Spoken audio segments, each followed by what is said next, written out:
खुदावंद आपके साथ हो। इंजील मुकद्दस लूका के मुताबिक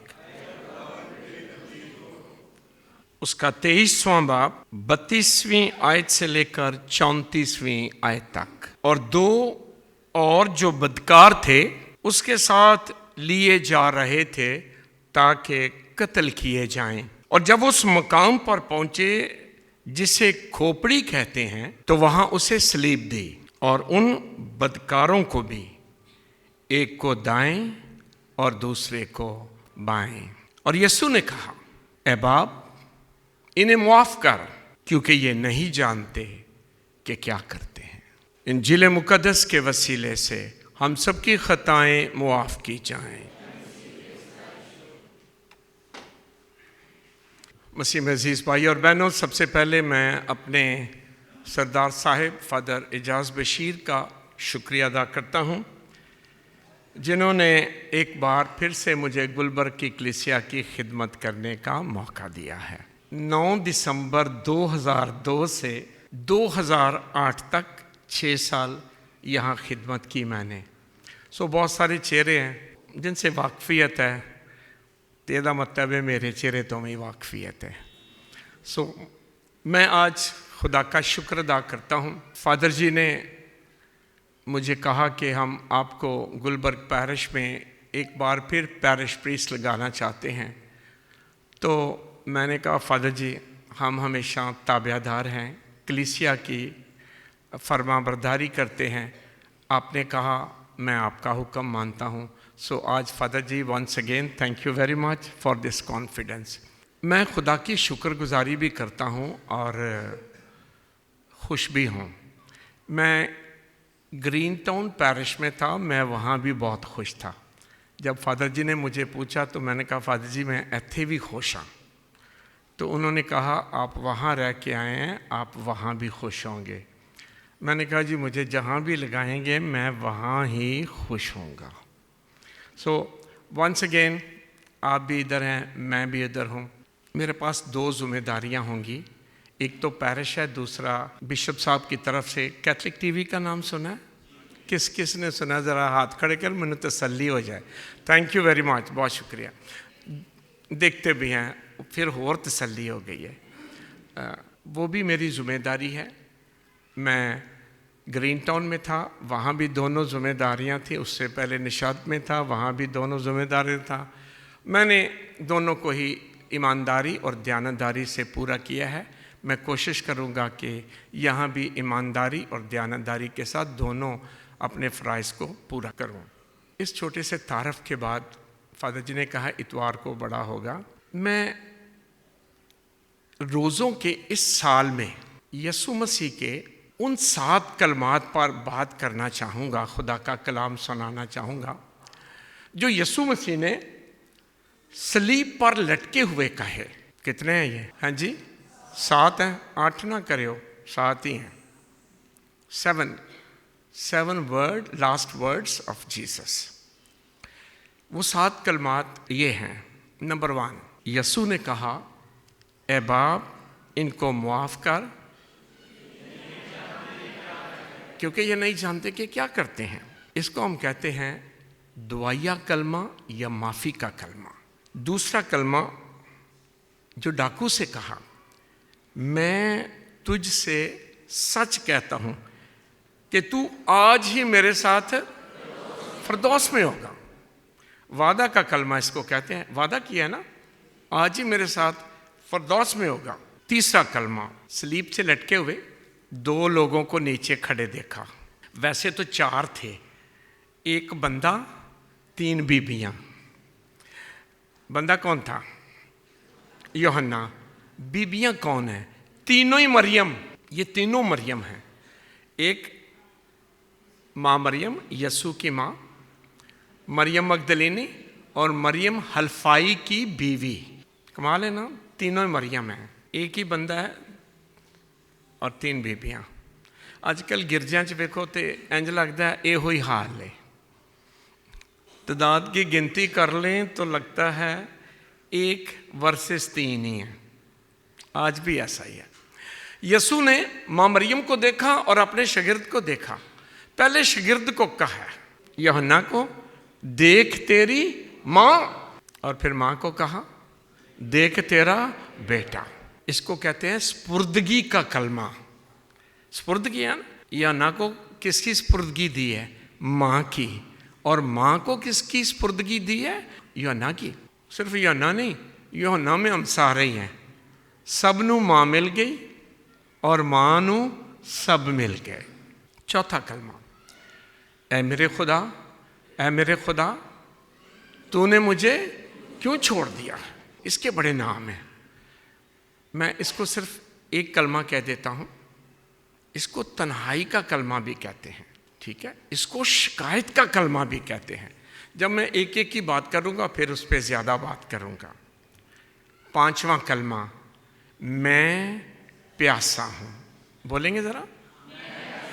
वेरी गुड। किस चीज़ का प्यासा? सिर्फ पानी का नहीं। इस पे ज़्यादा बात करेंगे जब इस पे वक्त आएगा। छठा कलमा, बिल्कुल छोटा सा, दो लफ्जी, तमाम हुआ, फतह पा लिया। सातवां कलमा, ऐ बाप, मैं अपनी रूह तेरे हाथों में सौंपता हूं। टोटल ईमान, टोटल स्पुर्दगी। मैं अपनी रूह तेरे हाथों में सौंपता हूं। यह 7 कलमे। कमाल की बात यह है कि हम सारी उम्र अपने घर वालों के साथ रहते हैं, अब्बे के साथ, अम्मी के साथ, बहन भाइयों के साथ, तो किसी की गल नहीं सुनते।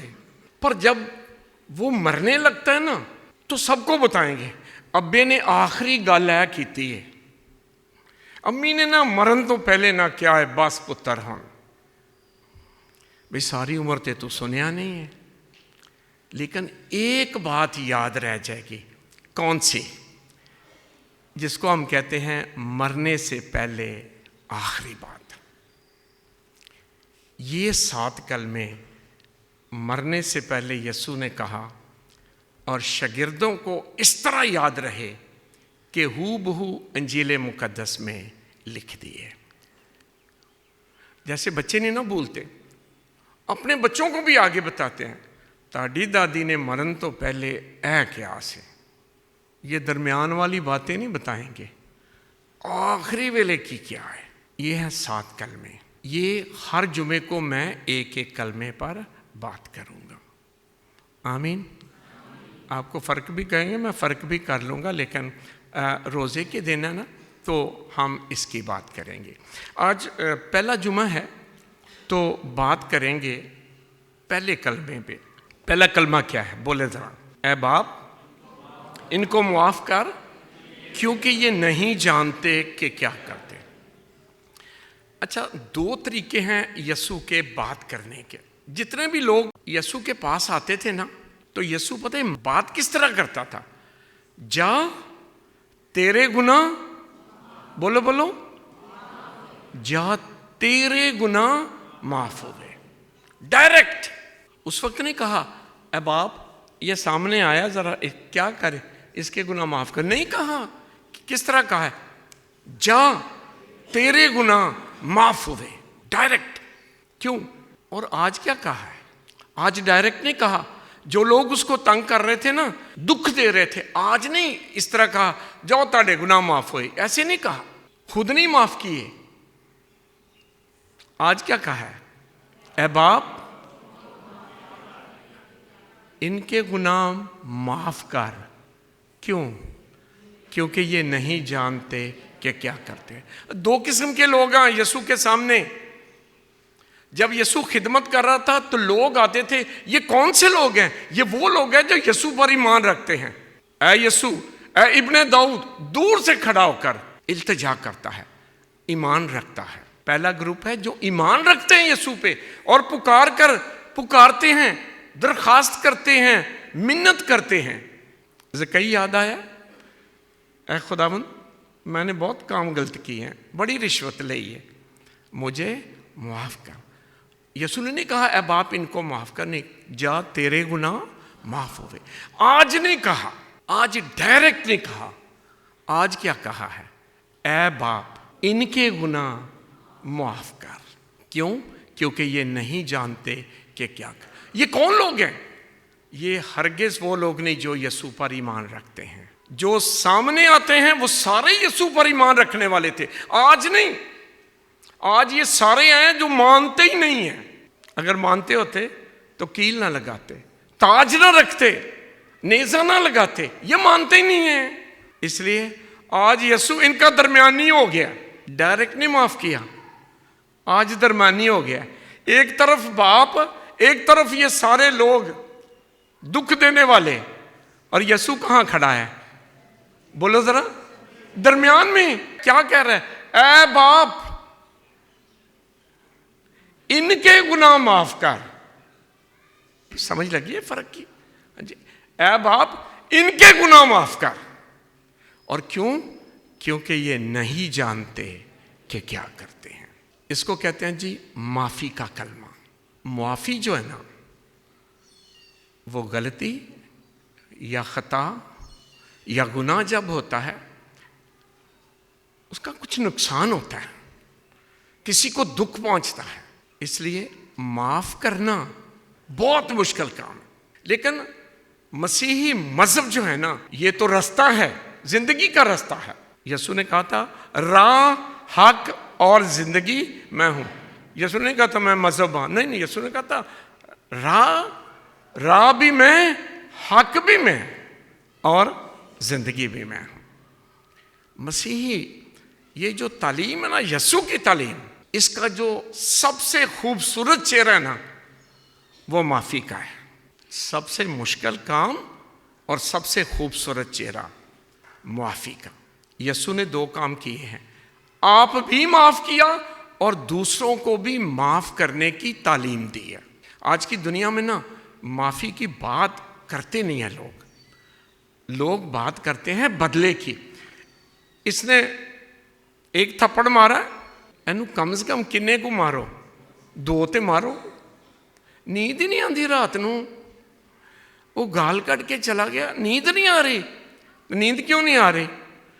बस मैं दो ही कड्डियां ने, 10 को तो कड्डनियां चाहिए सन। तसल्ली नहीं। क्यों? मामला क्या है? बदला। इसने गलत किया है, मैं भी गलत करूंगा। ये है हमारे घरों से लेकर चारों तरफ एक ही माहौल है, बदला। और मसीह क्या कहता है ना, बदला नहीं। आंख के बदले आंख नहीं, दांत के बदले दांत नहीं, माफी की बात करो। यीशु ने तालीम भी दी है और खुद भी किया। आज जो है ना स्लीप पर लटका हुआ, यीशु तालीम नहीं दे रहा, प्रैक्टिस कर रहा है। जो लोगों को सिखाया खुद भी कर रहा है। ये 3 साल 30 साल तो अपने घर रहा, 3 साल मुनादी की है, 3 साल में तालीम दी है, माफ करो। कभी खोया हुआ बेटा, कभी खोए हुए दिरहम, कभी खोई हुई भेड़, माफ करो। लेकिन आज खुद प्रैक्टिस की। जब दुख देने वालों ने दुख दिया तो कहा ऐ बाप इनको माफ कर। तालीम भी दी है, एक दूसरे को माफ करो। और फिर ऐ हमारे बाप की दुआ जो यीशु ने हमें सिखाई है, क्या कहा? जिस तरह हम दूसरों के गुनाह माफ करते हैं, तू भी हमारे गुनाह हमें माफ कर। माफी की तालीम दी, और सिर्फ तालीम नहीं दी, प्रैक्टिस की है। यीशु माफी को ना कुर्बानियों से ऊंचा कर देता है। यीशु ने कुर्बानियों से बड़ा माफी को तरजीह दी है। याद दिलाऊं, यीशु ने कहा अगर तू कुर्बान गाह पर अपनी नजर चढ़ाने आए और यहां पहुंचकर क्या हो, तुझे याद आए कि तेरा भाई तो नाराज है। यीशु ने नहीं क्या छेती छेती कुर्बानी चढ़ाते जा मना, क्या कहा? अपनी कुर्बानी यहां छोड़ दे, ये नहीं मनी जानी, ये नहीं कबूल, ये नहीं मंजूर होनी। पहले कर क्या?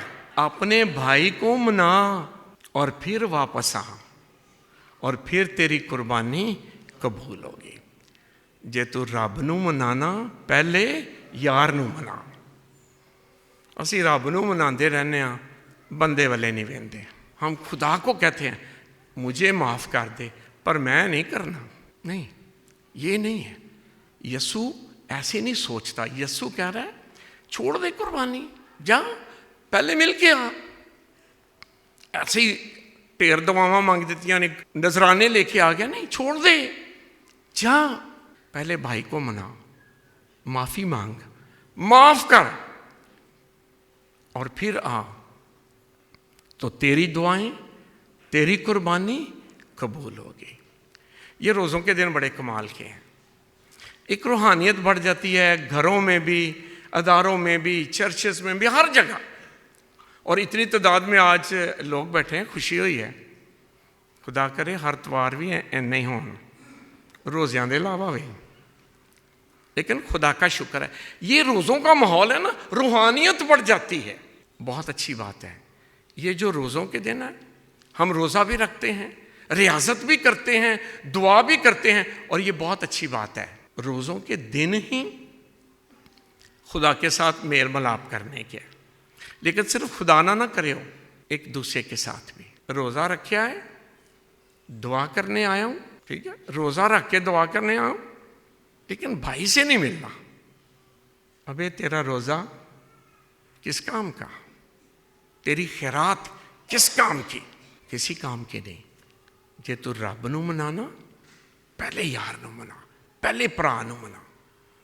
ये रोज़ों के दिनों में बड़ा अच्छा मौका है कि हम रोज़े भी रखें, दुआ भी करें, कलाम भी पढ़ें, लेकिन साथ साथ एक दूसरे को भी मनाएं, एक दूसरे को भी माफ़ करें, क्योंकि जिसने माफ़ कर दिया वो भी माफ़ हो गया, और जिसने माफ़ कर दिया उसने बरकत पा ली, जिसने माफ़ कर दिया उसने ज़िंदगी पा ली, जिसने माफ़ कर दिया उसे खुशी मिल गई।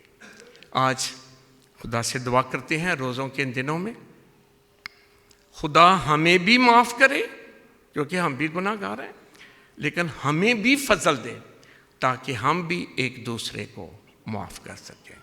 मसीह खुदावंद के वसीले से आमीन।